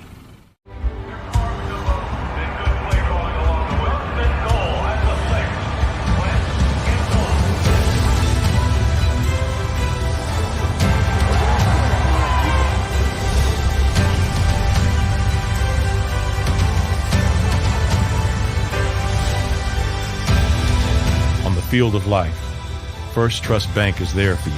Champions on three. 1, 2, 3. Because Philadelphia dreams deserve a Philadelphia bank. This is a key. It's a family tree. It's a pair of wings. It's a secret handshake. And a ticket to anywhere in the world. It's more than a uniform. It's the door to a world most people only dream of. There's Strong, and then there's Army Strong. Try it on at GoArmy.com.